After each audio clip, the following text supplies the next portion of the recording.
Roxanne Jordan here at the Los Angeles Mission, and I have a wonderful guest that I'll have the privilege to communicating with today. He's going to share some amazing things with us, I'm sure. With us is Aaren Snyder. He's a coveted expert in the mental health field.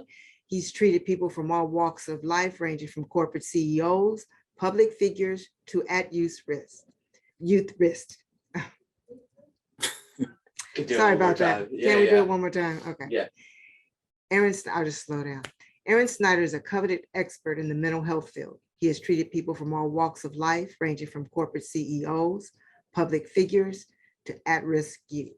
He is also a distinguished public speaker and a lead writer for several blogs. Amongst numerous accomplishments, Snyder ranks his community service endeavors as the most rewarding. His passion for advocacy for marginalized groups is exemplified throughout his life work in various organizations such as Big Brothers, Big Sisters of America, American Red Cross, as well as many other nonprofit humanitarian agencies. So we're happy that he's here with us. And why is he here speaking with us today in particular? I think that we have a population that he can speak to with great clarity. He's known for his book, Black Mental Health Matters, and is the author of a social media account that focuses on mental health in marginalized communities. Homelessness disproportionately affects communities of color, especially Black people. Inequity to access and implicit bias within mental health care can be a contributing factor to homelessness. So who else better than Aaren Snyder to share with us today? Welcome, Aaren. How are you? I'm doing good. It's a pleasure to be here and finally get a chance to connect with you all and talk about some of this stuff that we really need to talk about. Yes. Yeah.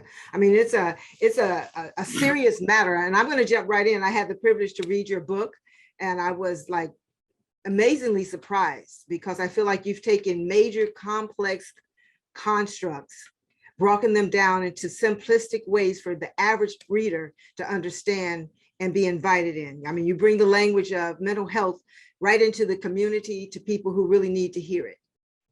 Absolutely. And that was my intention behind the book. I didn't want to get some super esoteric type of book that, only somebody with a PhD could really understand. I wanted to break it down to the point where somebody with no mental health knowledge whatsoever could know exactly what I was talking about. And that was just my focus 100% to educate people, not to show off my mental health knowledge or to make people feel stupid, but to show them that these mental health symptoms are common, average, everyday things, and you don't need to be a rocket scientist to figure them out. Yeah, clearly. I mean, I'm going to jump right in also to the fact that I love that you open up and you talk about the myths, because oftentimes, I mean, everything that you said, so I'm going to let you talk about it because you're the best reporter of your own content. So in terms of the myths and reasons why people normally say they don't want to get treatment or why they just evade or deny mental health. Well, one of the biggest myths or at least barriers to getting treatment is the stigma behind mental health. Just the ideal that if you go ahead and get some type of mental health treatment, that something inherently is wrong with you. And we got to really move away from that ideal, especially in the Black community, because we have the most risk factors for mental illness. We got poverty, we got substance abuse, we got incarceration, we got genetic issues, environmental issues. The list goes on. So we got to really focus on compassion so that we can eliminate these issues and give people the help that they need. It's funny because like even here at the mission, oftentimes like from staff to students, we call our resident students, from staff to students, people will come and, just want to talk, right? But, from a trained perspective, you recognize the signs and the symptoms when people are just sharing with you. And I think because there are so many issues related to stigma and just a lack of knowledge about mental health in general, your book speaks to educating. I know you opened up and said you wrote it because the purpose was to educate, but it does it at, like you said, at a level that people are invited in who would normally avoid even touching the issue of mental health.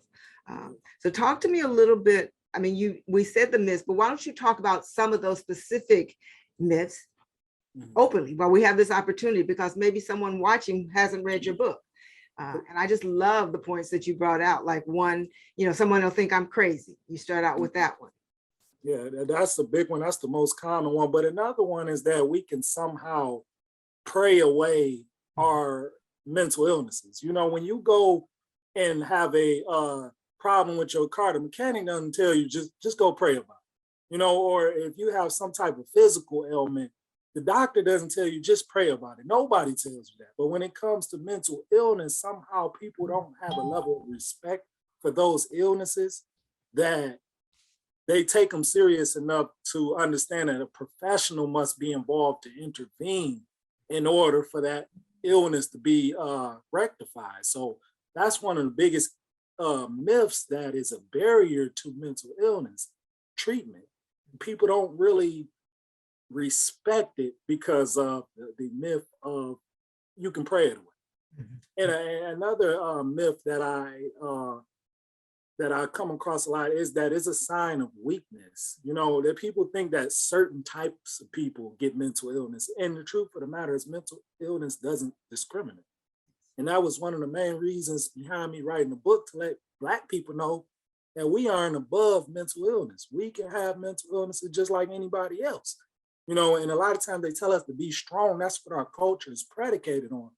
But the truth of the matter is that strength at times is what contributes to our weaknesses. We got to be able to understand it's okay to not be okay at times. We got to be okay with asking people for help. Exactly. And I think that was one of them that you said, that people think I'm weak, and we may jump a little bit because we have plenty of time, but I'm like, there's so many things that I want to hear from you. And I think it's important that particularly a Black man is addressing these issues. When you think about the ratio of therapists from an ethnic and gender perspective, just the ratios of your presentation oftentimes is limited in the field. So people don't have someone they can identify with specifically and go talk to that's like them, right? And I'm not just speaking just to Black, but in people of color in general. But I know your book is addressed specifically to address issues related to the Black community because of the high rates. Absolutely. So one of the things I had a young man come to me and say, he was saying, like his girl, so to speak, was saying, why would I go talk to someone? They basically have the same problems I have. How can they tell me anything when they're experiencing the same things? What would you say to that person? I would say in many cases, that's absolutely true. Therapists, we are not above mental illnesses. We are not above life problems. But the truth of the matter is, you don't need your therapist to be a perfect person that has no problems. You need a therapist that is somebody who has specialized knowledge on how to help you. You need somebody that's going to be able to understand and diagnose a problem and prescribe a certain treatment plan for that problem.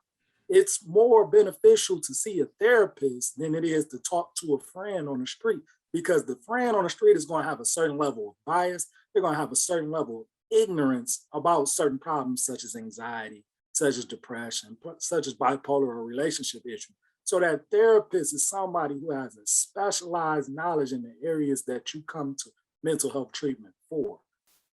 And I think because you're, again, going back to this, that was another one of the weaknesses that you noted in your book. And that was, I can just go talk to my friend, my trusted friend, because I feel comfortable. But speaking to the fact that there are certain conceptualizations and frames of reference that trained professionals have in order to help someone really deal with both signs and symptoms and to treat. I also want to talk to you just a little bit, because sometimes people don't realize, as just inherent in the human reality is the fact that everyone has problems. Anyone, any given day, can fall in the category of experiencing some sort of mental health problem. But there are true diagnosable disorders that really we often suffer from, and we just minimize and not get treatment, which does require really someone who's trained. And I think your book highlights that really well. That's why I say I want to keep going back to the book and talking about things in the book, because I want to give the book to people. I think it's such a tool when you talk about educating, that if more people if we could distribute the book to people in our community, we can speak and educate in many ways, right? Absolutely. Mhm. Absolutely. And that's what it's all about is the education. Right now we are at a very important time in Black culture, but also in marginalized groups of people culture, Latinx culture, Asian culture. We are at a time where people are finally being open and listen. And, we're talking about financial literacy. We're talking about legal issues. We're talking about all these different social issues, but mental health literacy is a part of that dynamic of issues that are keeping certain groups of people in these oppressed situations. So we got to really focus in on the mental health side of things as well, because if we don't focus on that, it's hard to prosper in any area of our lives. So we definitely got to focus in on the mental health because that's the basis of wellness. Absolutely, absolutely. Well said. I want to go back a little bit. You did mention in your book that another one of the myths is about, just go to, that pray away. You can pray it away. Mhm. That prayer is not going to remove it. I think, again, when you think about a lack of knowledge, people are destroyed for a lack of knowledge, not just biblical and spiritual knowledge, but knowledge in general, sometimes, particularly around the issues of mental health. So, I mean, kudos to that. That's for sure. And also, faith without works is dead. So you can know Yeah. something, but if you don't do anything about it, you continue, you'll perpetuate it. I tell people that come to talk to me all the time, okay, we can deal with it now and you can begin to find someone who can help you, or we can come back next year or 2 years from now or 10 years from now, we'll still be in that same place, right? Tell me some of your experiences with that. Well, I think that's kind of right on line with what I tell people a lot of times. And I actually talked about this a little bit in the book as well. A lot of times people fail to take responsibility for their problems. And responsibility does not necessarily mean to blame yourself and say, well, this situation happened to me, it's my fault. Responsibility means that you are going to put the situation in your hands. You're not going to wait on someone to come around and say, you know what, I did something wrong to you. I'm going to fix it. You're going to be the one to fix it. That's taking responsibility. It's not your fault if your father was an alcoholic. It's not your fault if you were born handicapped. It's not your fault if your spouse cheats on you, but it is your responsibility to fix those issues. Why? Because it's your life. And in order for you to live the best life possible, you got to take ownership over those issues. And I think that stops a lot of people from getting the mental health treatment that they need because they don't want to take ownership over their problems. We ain't going to say it's your fault, but you got to take ownership over that problem because until you take ownership, nothing will change. Right. And that goes back to sometimes also the issue related to shame when we talk about stigma, because you bring that up as well. How much stigma there is, how embarrassing it is, how many people never get help, and the trajectory is really, becomes more compounded when you don't get early help. So talk to me out of that voice of stigma and how that impacts. Stigma, in my opinion, is hands down the biggest barrier to getting mental health treatment. People are afraid to be labeled as someone with depression. They're afraid to be labeled with anxiety or any mental health illness at that, especially the ones that are more stigmatized, like a schizophrenia, which we see a lot in our homeless populations. And a lot of times the fact that these people have these illnesses in themselves, further in the stigma that goes along with them, furthermore makes those illnesses more severe. The fact that they are afraid to get the help is what makes the illness even more unmanageable. So we got to really rein things in when it comes to being compassionate with people who have mental illnesses. And the compassion comes from awareness. And the awareness comes from people like myself, like yourself, who are willing to open up these dialogues about these issues. Yeah. I mean, I think, you talk about so many things that my mind is like running through all these thoughts when you're talking, right? Yeah. And one has to do with the issue related to esteem and how stigma and negativity, and when we internalize that, how that impacts self-esteem. You talk about self-esteem. Yeah. Please talk to that right now. Yeah, self-esteem is essentially the way that you see yourself. And a lot of times our self-esteem is impacted by the feedback that we get from other people. But the more we place emphasis on what other people feel about us, the less we feel about ourselves, the less we listen to how we feel we are. The more we listen to someone else tell you, well, you're this and you're that, or you got this disorder, you're crazy, you're stupid. That's the less you listen to yourself. So we got to start to get to a point through therapy, through self-care, that you are improving your self-esteem. And that doesn't come overnight, but we really got to focus on self-esteem, because that in itself is a mental illness. It's not a mental illness, but it's definitely a mental health concern. Yeah, it's a contributing factor potentially to at least our state of wellness, right? Mm-hmm. So when we talk about self-esteem, let's talk, what would you recommend? Where would you, if let's say a brother came to you, even a sister, someone is like saying, I'm not feeling all that good. Oftentimes as a professional, it's not because they're saying that to us directly, right? But by listening, we understand that that is the underlying factor, that they don't feel good about themselves, which is a contributing factor to the depression even, right? Yeah. So what would you, let's just say you were talking to someone and you wanted to uplift them and relate it to their self-esteem. What does that sound like? Well, I would start off by asking this person, what is their definition of confidence? And, everyone has a different definition of confidence. But for me, I'm asking, what is their definition of confidence, so that I can really understand how they think. But I would explain to them my definition of confidence. My definition of confidence is that no matter what happens to me, things will work out. No matter if somebody doesn't like me, I'll figure something out. If I lose a job, I'll figure something out. The ideal that no matter what happens, you'll figure something out. That's confidence. So what I'm going to try to get them to shift their view of confidence. And once they shift their view of confidence, their self-esteem will be boosted, because they'll have a certain level of sureness in themselves. So that will be where I would start off at. Then I would go and try to figure out whatever issue they're coming in with, whatever that self-esteem issue may be. I'm going to try to figure out what is the source of it. I'm going to try to figure out, where did you first start feeling this way? And that's what people really need to understand. Whatever issues you got, it comes from something. And you got to really get to the point where you first started feeling this way about yourself. And most of the time, people don't really remember, but once you do a little digging, it starts to become evident. So once you find out the source, then we can start asking some of the good questions. And I think that's the power of what sometimes people call talk therapy, because it's in there, right? You just need to have that person, which is why it's so important about developing rapport and the things that we get trained in that, you're not necessarily saying, but you've learned how to do to develop fit. Because you talk also about one of the issues. People say, well, I went to therapy. I did therapy before. It didn't work for me. And you're talking about the right fit. Speak to that. That is an excellent question. A lot of times I talk to people and they say, man, why I go to therapy? I already been to therapy. It didn't work. Well, how many therapists did you go to? I only seen one. Like, what? You only seen one therapist and you just decided that you was done with it? You got to get to a point where if you say therapy ain't for you, you got to at least talk to 5, 6, 7 therapists by this point. Then I can agree with you, like, okay, now we got to go to meditation route, or now we need to do support groups or something. But you really got to shop around like you shop around for anything else. Yes. People don't go to the store and try on one pair of shoes and say, oh, I'm done. I ain't like those. I'm going home. You really got to shop around to find a therapist that fits with you. And a lot of times the therapist that fits with you is usually somebody that has the same cultural background.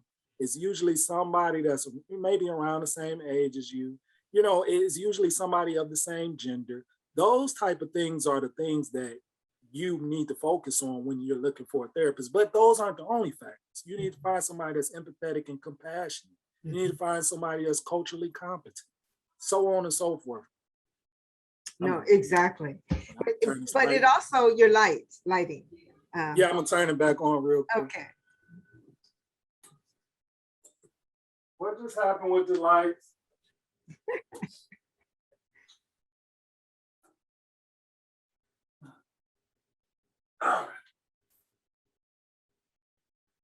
I'm sorry.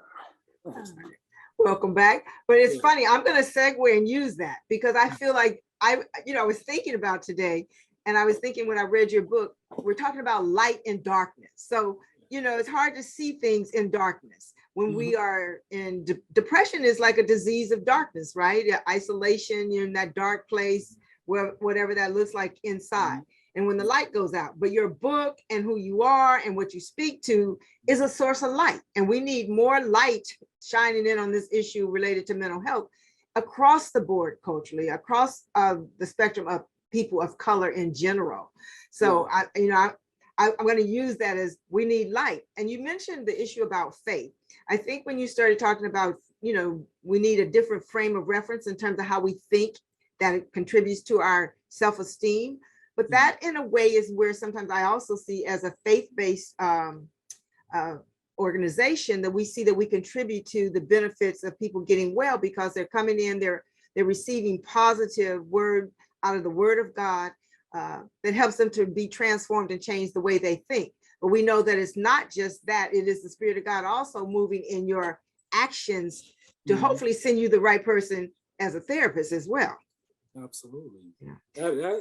That's so profound what you just said, and it's the truth. A lot of times your faith is very important, and I don't knock anybody for having faith, but sometimes God is telling you, go talk to a therapist. And you got to be able to understand that. Sometimes God is telling you to make these moves for yourself, and then everything else will follow. But sometimes people don't want to do the necessary work, and they end up staying in the same place, like you were saying earlier, for 10, 15 years down the line, because they're not taking that first step. I tell people all the time, you don't have to do everything in one day. Rome wasn't built in one day. You can't build a brick wall in one day. Just start with one brick, and over time you'll have a brick wall. And that one brick that you're going to start, that one brick that you lay is the first step. And that's calling the therapist, just trying it out. That's just acknowledging that you have a problem. Those things are the first brick that you need to lay. No, beautiful. I love that, because the issue comes down to, you were saying earlier, it alluded to process. You know what I'm saying? You're going to go look out many times when you want a pair of shoes. You might go to 10 stores, right, to get those tennis shoes you like. But if you have to be have that same diligence and wherewithal for your own well-being, right? And that you realize even the process of therapy is not, you're not coming trying to look for some quick cure. You're looking for a process to work through with someone who has capacity to help you with, who's trained. So, I think all of that ties in really well and is important. Something else in your book that I really liked, I guess as a female, and that is you talked about the hyper vigilant or the hypersensitive male, which lies, masculinity, that ties into ego. Talk to the audience with me about that. Yeah, hypermasculinity is certainly a problem in our community as well as other communities. I can't just single out our community, but hypermasculine men are the cause for a lot of problems. A lot of people get hurt behind a bruised male ego. A lot of people would rather engage in violence rather than acknowledge that their feelings are hurt, and we have to get to a point as men, especially men, that we have to be more comprehensive in our emotions. We have to be able to acknowledge a vast range of emotions rather than just those that exude strength and dominance. We have to find a way to let that ideal sit well within us, that we got more emotions than anger, assertiveness, confidence. We got more than just that. It's okay as a man to cry because you have that emotion stored within you. It's okay as a man to experience fear, because we do experience fear. And the more you deny those emotions, the more that those emotions appear. So we have to really acknowledge them so that we can address them. Talk to me, because again, if I know you spoke to, but how would you define that particular title? Hypermasculinity? Hypermasculinity, in my opinion, what my definition of it is, there is a standard textbook definition, but for to put it in layman's terms, hypermasculinity is a overemphasis on masculinity. It's a ideal that you are above femininity. It's almost a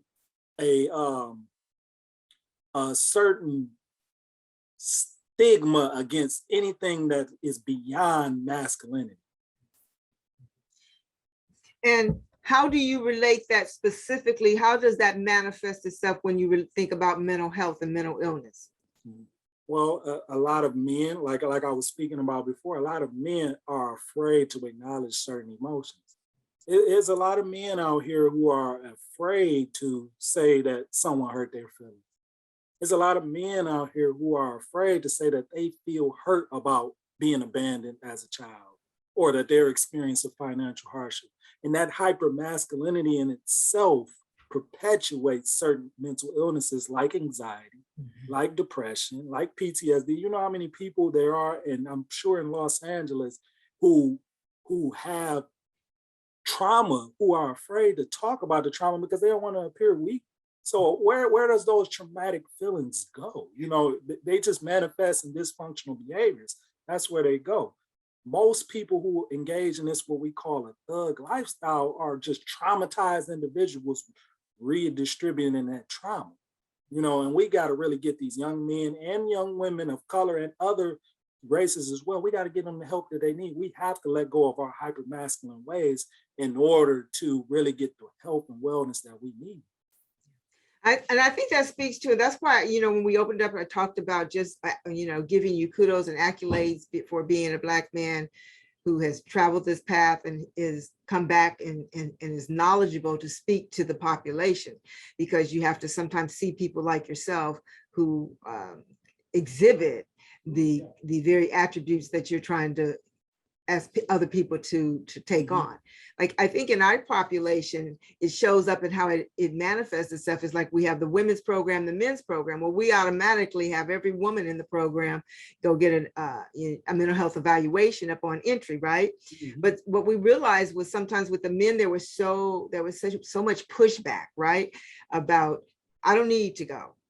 The sort of the denial factor, or it made me weak, or it's too feminine, and that kind of thing. But really, we need the voices. I mean, I love to have, you know, you, even if it's on a virtual platform with a multitude of other speakers, particularly males, addressing this issue with men in our program, because they need to hear it so they can understand it's okay to be human, to be vulnerable, to express the scope and spectrum of being an emotional human being. So they can foster wellness and well-being. So, absolutely. I mean, I just think it's so important for the longevity of mental health and wellness of our community. Yeah, for sure, man. I'm sorry, I didn't mean to cut you. No, you go. No, this is your platform. I would love to come and do it in person. You know, you just let me know the time and the place, and I'll be there. You know, because you know, this message is something that I'm so passionate about, because a lot of brothers, a lot of sisters, they're afraid to acknowledge these emotions because they haven't had somebody blaze a trail for them yet. Now there's a lot of people talking about mental illness, and we're making it okay, and people are slowly but surely speaking up on their trials and tribulations. But we need a little bit more of a push. We need a little bit more therapists on boots on the ground that can relate to the people, you know, because it's easy for somebody that you don't relate to say you need to do this, that, and the third. But when you got somebody that really comes from your culture and really understands your cultural experience telling you these things, it puts a battery in your back, and it really helps you get involved, you know, and then you're going to put the battery in somebody else's back. And before you know it, we got a whole community of people doing these things. These behaviors become normalized. And that's what my focus is. I'm with that at any point in time. That's what I want to do. I don't care what time of day, I don't care where it is. I want to help people become in touch with their emotions. You know, I want you to be in touch with your mental health. I want you to get the wellness, because a lot of problems in our community will be resolved by doing those things. Powerful. And so we're going to follow up on that. Okay, it's sort of like I threw my hook out there, you took it, and I'm definitely going to reel it in. Oh yeah, I'm ready. Let me know. We're going to do something awesome, I believe. Yes. But you know, it goes back again, you're talking about, I think, normalizing. I mean, if that's the first thing, sometimes if we just normalize it, when people feel like it's a normal thing, then you don't have to have those innate human, it's almost human or instinctive to be defensive, right? If I think that something's coming at me that's going to harm me. And many times in our history, and you might speak to this, is we've had bad experiences with people who did not understand. Like, I think you made an example in the book. Why don't you speak to that about, I think, the young man who was angry, and then they diagnosed him. Do you recall that particular one? Yeah, I do. Yep. Well, I mean, the story of essentially, I had a young man who was referred to my agency because of problems in school. And the problems that they diagnosed him with, which was his school counselor, which was his primary therapist at the time, before he came to see me, diagnosed him with oppositional defiant disorder. And oppositional defiant disorder is a disorder that is characterized by a defiance against authority figures, is characterized by mean spiritedness, so on and so forth. It's somebody who is a very antagonistic person. Whereas this kid in particular, he was just somebody who wanted to be funny. He was a class clown and a middle-aged white woman, and it's not to say that no white women understand the culture of Black people, but this middle-aged white woman diagnosed him with this highly severe disorder because she could not recognize the culture that he was participating in, which is laughing and joking and making fun of people. We call it Jones and we call it playing the dozens. And he really didn't mean any malice by it. So when he came to see me, I diagnosed him with ADHD, which was a less severe disorder, which was more fitting for his behaviors. And a lot of times people go into therapy with people who are not culturally competent and they get misdiagnosed and then they get led down a rabbit hole. So we need more culturally competent therapists so that people can actually get the help that they need rather than being stigmatized or over diagnosed with certain disorders. No, just an excellent example. And when I was reading it, those are nuances, even in the clinical world, right? Mm-hmm. That you can't always differentiate well if you don't have that lens. And sometimes that lens only comes experientially, after you see it and you know it culturally and you recognize what it is, which why it's so important. And I want to just talk, because I think the issue goes back to early diagnosis, if there's going to be a diagnosis, because not everything is diagnosable, but it definitely might end up on like the mild spectrum. But if we intervene early, talk to me about like early intervention. What's your perception? Well, early intervention is extremely important, and that comes from awareness. That's one of the main reasons why I wrote the book, for early intervention, so that you can really recognize the signs and symptoms in somebody when you see them, because not the average person doesn't know what generalized anxiety disorder is. The average person doesn't know what PTSD is in an intelligent way. The average person doesn't know what bipolar disorder is. So I wrote the book so that people could at least have an understanding of a sign when they see them. Depression. You at least need to know that depression is somebody who's sleeping too much or maybe sleeping too little. They're eating too much or maybe eating too little. They're having a loss of interest in activities that they once found pleasurable. Those are things that are not telltale signs of mental illness, but once you have the knowledge, you start to see, okay, this person is sleeping around a lot. Maybe he has depression. Hey, you need to go and see a psychiatrist, or you need to go and talk to a therapist. So I just wanted to be the person who started that, just letting people know what the signs are. So when you see these signs that aren't necessarily the common stereotypical signs, not only that this person is having these problems, but you know what to do. And one of the things to do is to talk to this person in an empathetic manner, not press your values on this person, and try to let this person know that it's okay to be experiencing these issues that you're experiencing, because everybody at one point or another in their life, everybody has experienced a mental illness to a certain extent, just like everybody in their life have experienced a cold, or everybody in their life has had a fever before. We all have had anxiety. We might not have had a diagnosable form of anxiety, but we sure have had. Absolutely.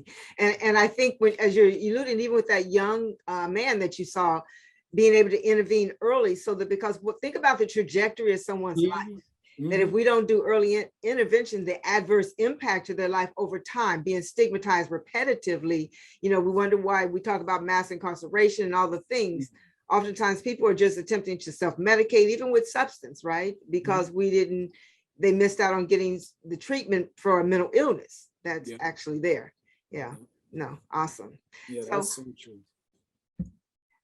Keep talking. I want to. No, what I was gonna say is that's so true. Like the trajectory of people's lives are affected significantly by misdiagnosis or a lack of early intervention. The vast majority of inmates are people who have mental illnesses. That's really what started the idea for the book for me, was working at a county jail, seeing all these different inmates funneled in and out, and seeing that most of these people had mental illnesses that were unbeknownst to them, and it was just for me doing an assessment. It wasn't that they were telling me like, hey, I got depression or I got anxiety.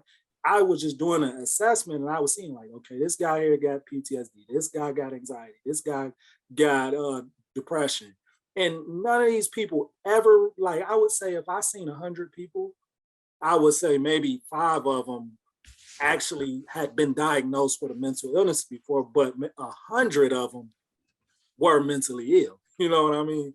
So it was just really an eye-opening experience to me to see how many people were coming in and out of the jail basically for mental health issues,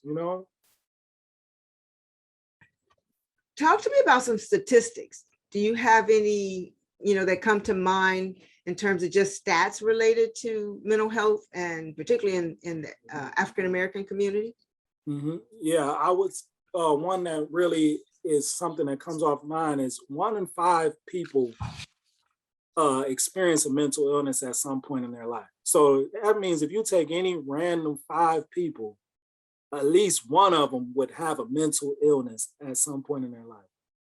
And over 3 million people in the United States have diagnosable mental illnesses. So just to put that in perspective, the whole city of Chicago, which is 3 million people, it could be a city in itself of mentally ill people. That is extremely large. And those are just people who are diagnosed. We're not even talking about people like you and I who may have never been diagnosed with anything, that are just living otherwise very functional lives that may have some sort of mental illness that flies beneath the radar.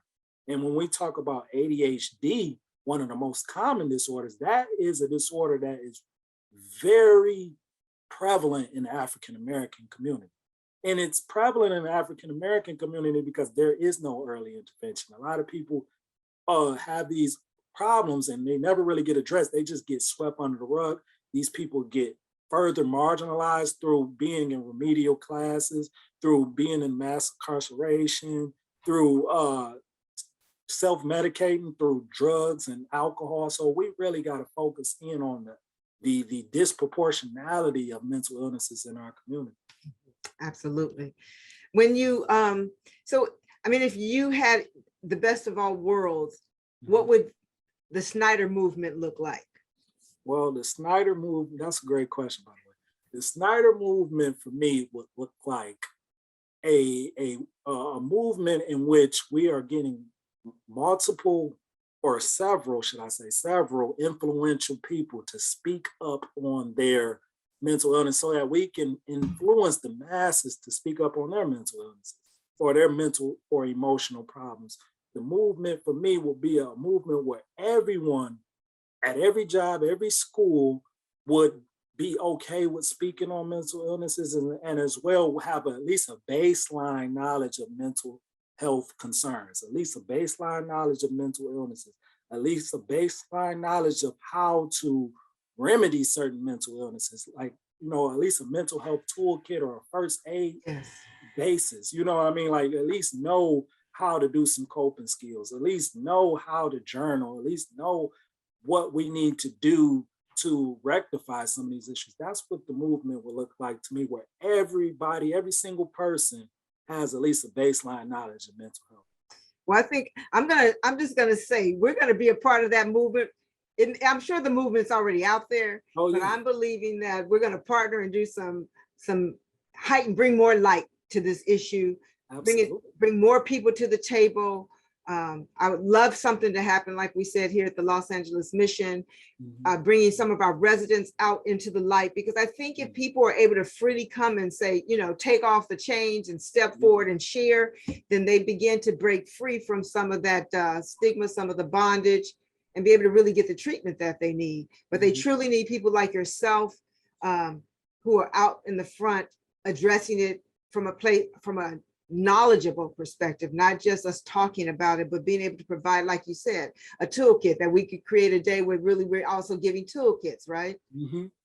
Yeah, I definitely think that that is something that we need to do, and it's something that has to happen relatively soon. Like I think that the more time that goes by, we're losing time because a lot of times when things get normalized, it isn't always a good thing. And mental health awareness is something that's being normalized, and it's getting to the point where people are drowning it out. We really got to put our foot on the gas on this issue.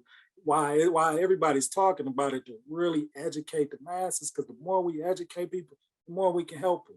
The more we educate people on mental illness, the less homelessness we're going to see, the Yeah, less mass yeah, incarceration we're going to see, the less recidivism we're going to see. We're going to see so much progress in our communities through addressing this issue that is plaguing us just like anything else.